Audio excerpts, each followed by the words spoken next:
வணக்கம் traders, welcome to pre market report. இன்னைக்கு நம்ம இந்த வீடியோவில் என்ன பார்க்க போறோம்னா, செப்டம்பர் 9ஆம் தேதி நிஃப்டி, பேங்க் நிஃப்டி மற்றும் சென்செக்ஸ் வந்து என்ன நடக்கிறதுக்கான வாய்ப்பு இருக்கு அப்படிங்கிறத பார்க்க போறோம். அண்ட் இந்த அனாலிசிஸை நம்ம எப்படி பண்ண போறோம்னு பார்த்தீங்கன்னா, ஃபர்ஸ்ட் வந்து நம்ம கிஃப்ட் நிஃப்டி டேட்டாவை அனலைஸ் பண்ணுவோம். அப்போ ஏன் கிஃப்ட் நிஃப்டி டேட்டாவை அனலைஸ் பண்ணுறோம்னா, கிஃப்ட் நிஃப்டிங்கிறது வந்து காலையில் நமக்கு 6:30க்கு ஓப்பன் ஆயிரும். அண்ட் இது வந்து நிஃப்டியோட ஃபியூச்சர்ஸ் கான்ட்ராக்ட். அப்போ இதில் வந்து buying pressure and selling pressure எப்படி இருக்குங்கிறத பார்த்து நிஃப்டி இன்னைக்கு ஓப்பன் ஆகும்போது பையிங் ப்ரெஷரோ செல்லிங் ப்ரெஷரோ இருக்குமா அப்படிங்கிறதுக்கு நமக்கு பதில் சொல்லுவோம். ஒன்று. ரெண்டாவது, கிஃப்ட் நிஃப்டியில் நமக்கு செல்லிங் ப்ரெஷர் இருக்கிறனால மார்க்கெட்டில் கேப் அப் ஏதாவது வாய்ப்புகள் இருக்கா, இல்லை கேப் டவுன் கேப் அப் ஏதாவது வாய்ப்பு இருக்கா, இது ரெண்டையும் நம்ம டிஸ்கஸ் பண்ணுவோம். அப்போ கிஃப்ட் நிஃப்டி அனலைஸ் பண்ணி முடிச்சதுக்கப்புறம் பார்த்தீங்கன்னா, நம்ம வந்து நிஃப்டி, பேங்க் நிஃப்டி மற்றும் சென்செக்ஸோட ப்ரைஸ் ஆக்ஷனை பார்த்துட்டு முக்கியமான support levels and resistance levels என்ன இருக்குது அப்படிங்கிறத நமக்கு பார்ப்போம். இந்த support levels and resistance levels பார்க்கும்போதே இன்னைக்கு வந்து மார்க்கெட் மேலே போச்சுன்னா எது வரைக்கும் நம்ம வந்து கால் ஆப்ஷன்ஸ் எடுக்கலாம், அதே சமயம் டவுன் சைட் போச்சுன்னா எது வரைக்கும் நம்ம வந்து புட் ஆப்ஷன்ஸ் எடுக்கலாம் அப்படிங்கிறத நம்ம பண்ணுறோம். ஓகே, இப்போது இதை நம்ம டிஸ்கஸ் பண்ணும்போது அதுக்கு கரஸ்பாண்டிங்காக இருக்கிற ஓப்பன் இன்ட்ரெஸ்ட் டேட்டா பார்ப்போம். ஸோ இந்த ஓப்பன் இன்ட்ரெஸ்ட் டேட்டா பார்க்கும்போது நமக்கு கிளியராக அண்டர்ஸ்டாண்ட் ஆகும் மார்க்கெட் வந்து மேலே போகிறதுக்கான வாய்ப்புகள் இருக்கா, இல்லை கீழே வரதுக்கான வாய்ப்புகள் இருக்கா அப்படிங்கிறது. ஓகே, இப்போ நம்ம அனாலிசிஸ்க்கு போகலாம். ஸோ ஃபஸ்ட்டு வந்து பார்த்தீங்கன்னா, நம்ம முன்னாடியே சொன்ன மாதிரி கிஃப்ட் நிஃப்டி டேட்டாவை பார்ப்போம். அப்போ இந்த கிஃப்ட் நிஃப்டி டேட்டாவில் நம்ம முக்கியமாக கவனிக்க வேண்டியது என்ன அப்படின்னு பார்த்தீங்கன்னா, இன்றைக்கி வந்து மார்க்கெட் காலையில் 6:30க்கு இதுதான் ஃபஸ்ட்டு கேண்டில். 6:30க்கு ஓப்பன் ஆகும்போது நெகட்டிவாக தான் மார்க்கெட் புஷ் ஆகிட்டு இருக்கு. ஓகே, அப்போ இது நெகட்டிவாக புஷ் ஆகிட்டு இருக்கு அப்படிங்கிறனால மார்க்கெட் வந்து ஒரு சரிவு நிலைக்கு வருமா, அதே மாதிரி இல்லைனா ஒரு செல்லிங் ப்ரெஷரில் இருக்குமான்னு பார்த்தீங்கன்னா இல்லை. காரணம் என்னென்னா, இது வந்து நமக்கு மார்க்கெட்டில் 3:30க்கு மார்க்கெட் வந்து நம்மளோட நிஃப்டி 50 க்ளோஸ் ஆகும்போது 3:30க்கு நம்மளோட கிஃப்ட் நிஃப்டி பார்த்தீங்கன்னா 24,900 பக்கத்தில் தான் இருந்துச்சு. ஆனால் அதுக்கப்புறம் end of the day market முடிஞ்சதுக்கப்புறம் பார்த்தீங்கன்னா மார்க்கெட் மேலே போயிட்டு அப்படியே ஒரு சைட் வைஸ் வந்து இப்போ கீழே வந்துட்டுருக்கு. ஸோ அப்படிங்கிறனால இது வந்து ஒரு ட்ரூவான ஒரு டவுன்ஃபால் கிடையாது. ஸோ இந்த டவுன்ஃபால்னால நமக்கு வந்து நிஃப்டியில் ஒரு டவுன்ஃபால் இன்னைக்கு வரும் அப்படிங்கிறத நம்ம எதிர்பார்க்க முடியாது. ஒன்று. ரெண்டாவது, டவுன்ஃபால் ஆகிட்டு இருக்கனால கேப் டவுன் இருக்குமான்னு கேட்டிங்கன்னா இல்லை. காரணம் என்னென்னா, இப்போ இருக்கிற அதாவது 3:30க்கு நமக்கு க்ளோஸ் ஆன ப்ரைஸை விட இப்போ பார்த்தீங்கன்னா கிஃப்ட் நிஃப்டி மேலே இருக்குது. அப்படிங்கிறனால ஒன்றா மார்க்கெட் வந்து sideways gap up gap down எதுவுமே இல்லாமல் இருக்கலாம். அப்படி இல்லைன்னா சின்னதாக ஒரு கேப் அப் இருக்கலாம். ஏன் சின்னதாக ஒரு கேப் அப் இருக்கலாம்னா, நேற்று பார்த்தீங்கன்னா நமக்கு வந்து கிஃப்ட் நிஃப்டி வந்து ஒரு 80 பாயிண்ட்ஸ் கேப் அப்பில் ஓப்பன் ஆச்சு. அதே மாதிரி நமக்கு நிஃப்டியும் கேப் அப்பில் ஓப்பன் ஆச்சு. ஸோ அப்போ இதை நமக்கு பார்க்கும்போது நிஃப்டி வந்து ஒரு சின்ன கேப் அப்பில் ஓப்பன் ஆகிறதுக்கான வாய்ப்புகள் இருக்குது அப்படிங்கிறது தெரியுது.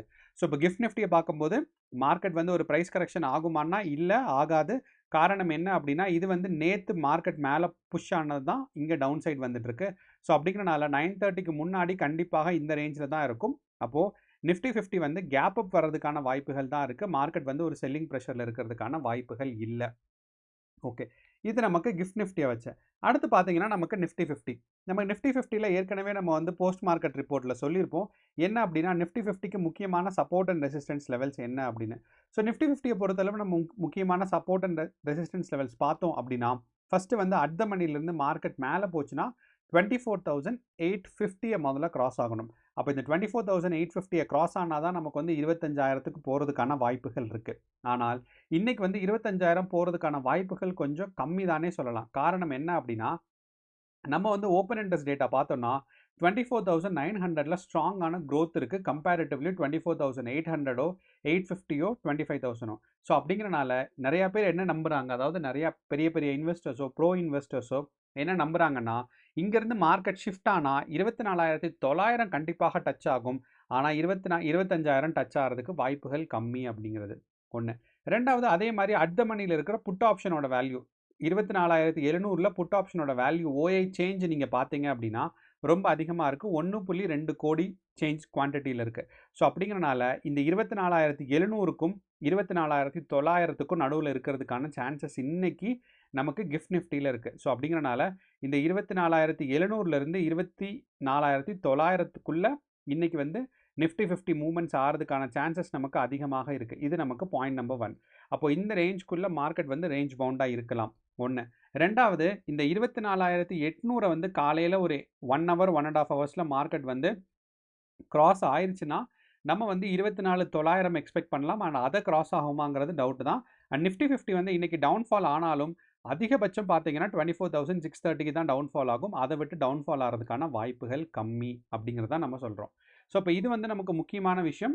என்னன்னா கிஃப்ட் நிஃப்டி வந்து இன்னைக்கு டவுன்ஃபால் ஆகாது. மார்க்கெட் ஓரளவு கன்சாலிடேட் ஆகிறதுக்கான சான்சஸ் தான் இருக்குது. ஸோ கன்சாலிடேட்னா ஒரு ஸ்ட்ராங்கான அப்வர்ட் மூமெண்ட்டோ டவுன்வர்ட் மூமெண்ட்டோ இருக்காது. இங்கேருந்து பார்த்தீங்கன்னா இந்த லோவிலேருந்து இந்த ரேஞ்சுக்குள்ளே இருக்கிறதுக்கான சான்சஸ் தான் இருக்குது.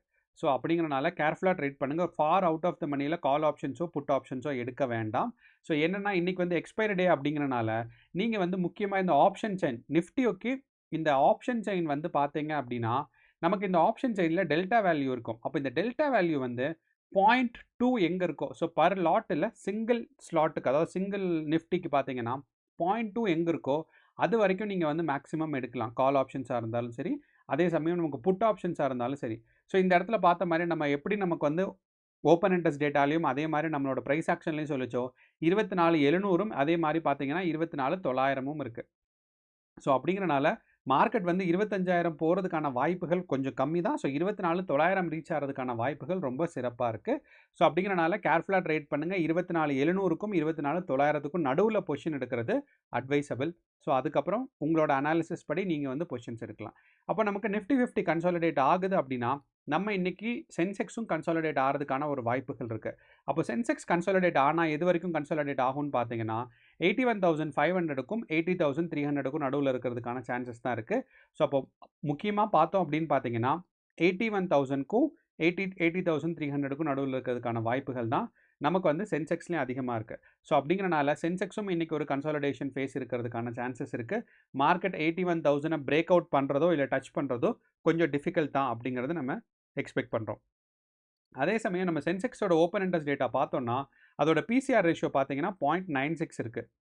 அப்படிங்கிறனால மார்க்கெட் ஒரு கேப் அப் கேப் டவுன் வராமல் மார்க்கெட் வந்து இந்த பிசிஆர் ரேஷியோ சடனாக சேஞ்ச் ஆகாது. அதே மாதிரி இன்றைக்கி வந்து நிஃப்டி 50 சேஞ்ச் ஆகும்போது மேபி நமக்கு சென்செக்ஸ் சேஞ்ச் ஆகலாம். அப்படி இருந்தாலும் சென்செக்ஸ்லையும் பார்த்தீங்கன்னா 81,000க்கும் 80,500க்கும் அப்போது இந்த 500 பாயிண்ட்ஸ்குள்ளே மார்க்கெட் மூவ் ஆகிறதுக்கான சான்சஸ் நமக்கு ரொம்பவே அதிகமாக இருக்குது. ஸோ கேர்ஃபுல்லாக ட்ரேட் பண்ணுங்கள். மார்க்கெட் வந்து மேலே ஒரு கால் ஆப்ஷன்ஸ் போகிற அதே சமயம் நீங்கள் சென்செக்ஸில் வந்து நீங்கள் கால் ஆப்ஷன் 81,500லையோ இல்லை புட் ஆப்ஷன் வந்து 80,000லையோ ஹோல்டு பண்ணுறதா இருந்தால் நீங்கள் ஹோல்ட் பண்ணலாம். ஏன்னா சென்செக்ஸ்க்கு இன்னும் 2 நாள் இருக்குது எக்ஸ்பைரிக்கு. ஸோ அப்படிங்கிறனால நீங்கள் வந்து ஹோல்ட் பண்ணுறதை பற்றி யோசிக்கலாம்.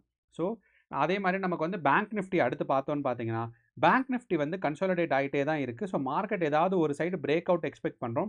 அண்ட் இந்த பிரேக் அவுட் வந்து இந்த வீக்குள்ளே எக்ஸ்பெக்ட் பண்ணுறோம். அண்ட் பேங்க் நிஃப்டியோட ஃபஸ்ட்டு ரெசிஸ்டன்ஸ்னு பார்த்தீங்கன்னா 54,000ம் அதே மாதிரி செகண்ட் ரெசிஸ்டன்ஸ்னு பார்த்தீங்கன்னா 50,120யும் இருக்குது. ஸோ அப்படிங்கிறனால இந்த 44,400ம் 55,120 தான் பார்த்தீங்கன்னா பேங்க் நிஃப்டிக்கு இருக்கிற முக்கியமான ரெசிஸ்டன்ஸ். சப்போர்ட் வந்து மார்க்கெட் வந்து தெரிஞ்சு இந்த லெவலை தாண்டி சென்செக்ஸ் அதாவது பேங்க் நிஃப்டி கீழே போகிறதுக்கான வாய்ப்புகள் கம்மி. ஸோ அப்படிங்கிறனால பேங்க் நிஃப்டி ஒன்றா கன்சாலிடேட் ஆகும், இல்லைன்னா மார்க்கெட் மேலே போகிறதுக்கான சான்சஸ் தான் இருக்குது. ஸோ அப்படிங்கிறனால மார்க்கெட் இன்றைக்கி வந்து நமக்கு மூணுமே ஒரு கன்சாலிடேஷன் ஃபேஸ் இருக்கிறதுக்கான ஒரு எக்ஸ்பெக்டேஷனில் தான் நம்ம யோசிச்சுட்ருக்கோம். அதே மாதிரி நம்ம இன்ட்ராடே கேண்டில் வந்து போஸ்ட் மார்க்கெட் ரிப்போர்ட்லேயே சொன்னோம். மார்க்கெட் வந்து ஒரு இன்சைட் கேண்டில் தான் ஃபார்ம் ஆகிட்டு இருக்கு. டே கேண்டில் இப்போ நான் ஒரு கேண்டிலும் பார்த்தீங்கன்னா ஒரு டேவாக வச்சுருக்கேன். அப்படி பார்க்கும்போது 1, 2, 3 நாளுக்கு பார்த்தீங்கன்னா ஒரு இன்சைட் கேண்டில் தான் ஃபார்ம் ஆகிட்டு இருக்கு. ஸோ அப்படிங்கிறனால எப்போ இந்த இன்சைட் கேண்டிலில் பார்த்தீங்கன்னா அழகான ஒரு ட்ரையாங்கிள் பேட்டர்ன் ஃபார்ம் ஆகிட்டு இருக்கு. ஸோ மார்க்கெட் எந்த பக்கம் வேணாலும் பிரேக் அவுட் ஆகிறதுக்கான சான்சஸ் நமக்கு ரொம்ப ஸ்ட்ராங்காக இருக்குது. ஸோ இதே தான் பார்த்தீங்கன்னா நமக்கு நிஃப்டிலையும், ஆனால் நிஃப்டியில் வந்து பார்த்தீங்கன்னா ஓவர் த பேஸில் ஃபார்ம் ஆகிட்டு இருக்கு. ஸோ அப்படிங்கிறனால மார்க்கெட் வந்து டவுன் சைடோ இல்லை அப் சைட் பிரேக் ஆகிறதுக்கான சான்சஸ் கொஞ்சம் கம்மி தான். டவுன் சைட் பிரேக் ஆகிறதுக்கான வாய்ப்புகள் தான் அதிகம். ஸோ இதே மாதிரி தான் பார்த்தீங்கன்னா சென்செக்ஸ்லேயும் டவுன் சைட் தான் மார்க்கெட் வந்து இன்சைட் கேண்டில் ஃபார்ம் ஆகிட்டு இருக்கு. ஸோ மார்க்கெட் வந்து இந்த லெவலை தாண்டாத வரைக்கும் நமக்கு வந்து இன்சைட் கேண்டிலாக தான் இருக்கும். ஸோ சைட்வேஸ் மார்க்கெட் தான் இன்றைக்கி நம்ம எக்ஸ்பெக்ட் பண்ணுறோம். ஸோ கேர்ஃபுல்லாக ட்ரேட் பண்ணுங்கள். All the best. இன்றைக்கி நிஃப்டியோட எக்ஸ்பைரிங்கிறத மறந்துட வேண்டாம். நன்றி, வணக்கம்.